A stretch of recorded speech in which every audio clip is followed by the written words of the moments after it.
नमस्कार मंडळी, मी धनश्री. माझ्या यूट्यूब चॅनलमध्ये मी तुम्हा सर्वांचं स्वागत करते.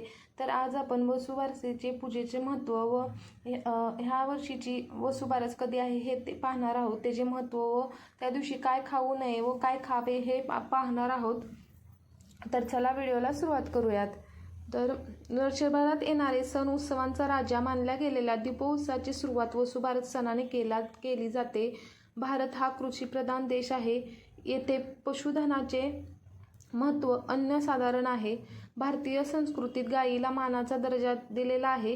ती पूजनीय मानली जाते. तिच्या प्रतीच्या कृतज्ञतेतून वसुबारस या दिवशी गाय आणि तिचे वासरू यांची पूजा केली जाते. यंदा एकादशीलाच वसुबारस साजरी केली जाणार आहे. वसुबारस हा सण कसा साजरा करतात, या दिवशी काय करावे आणि काय करू नये, वसुबारसेचे व्रत कसे करावे जाणून घेऊयात. तर दिवाळीच्या सुरुवातीला येणारा वसुबारस हा सण आश्विन महिन्यातील वद्य द्वादशी या दिवशी साजरा केला जातो. यास गोवत्स द्वादशी असेही म्हणतात. या दिवशी घरातील गोधनाची पूजा केली जाते. समुद्र मंथनाच्या वेळेस 5 कामधेनू उत्पन्न झाल्या होत्या. त्यापैकी एक नंदा नामक धेनूस उद्देशून हे व्रत केले जाते. या दिवशी अनेक जन्मांच्या कामना पूर्ण होतात. याकरिता वस्त्रासह गायीची पूजा केली जाते. ह्या दिवसापासून घरासमोर रांगोळी काढण्यास सुरुवात करतात.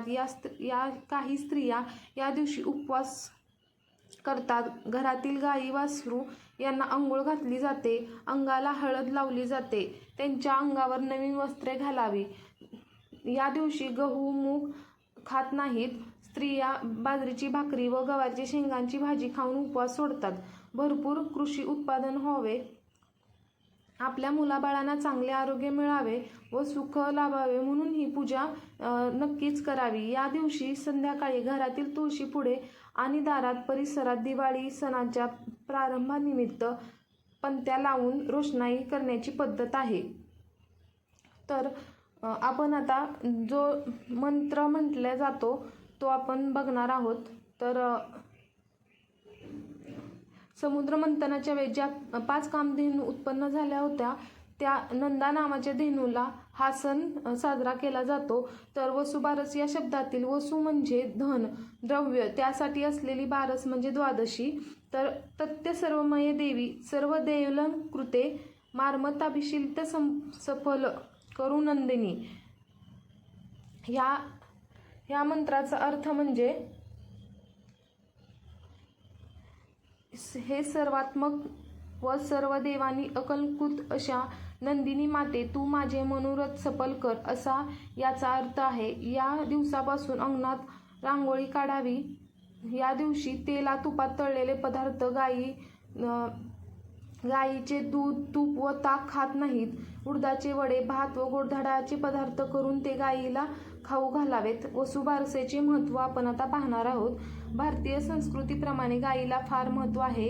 तिला माताही मानली जाते. ती सात्विक असल्यामुळे या पूजनाद्वारे तिच्या सात्विक गुणांचा स्वीकार करतात असे म्हटले जाते. सत्वगुणी म्हणजेच आपल्या सहवासाने दुसऱ्याला पावन करणाऱ्या, आपल्या दुधाने समाजाला बलिष्ठ करणाऱ्या, आपले अंग प्रयत्न अर्पण करून समाजाला उपयोगी पडणाऱ्या, शेतीला आपल्याला शेणाद्वारे खत देऊन पौष्टिक तत्व आणणाऱ्या, शेतीला उपयुक्त अशा बैलांना जन्म देणाऱ्या गोमातेचे या दिवशी पूजन करतात.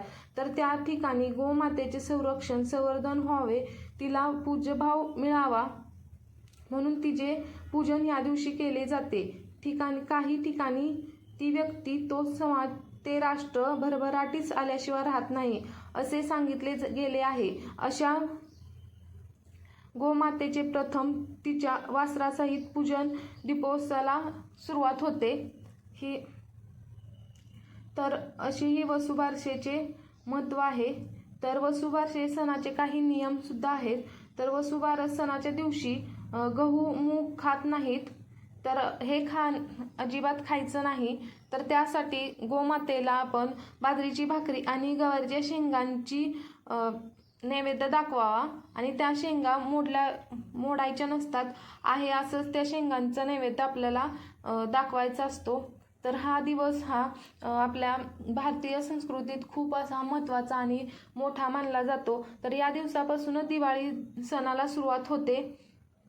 तर बघा, अशी ही गोमातेची खूप सारी कहाणी आहे आणि गोमाता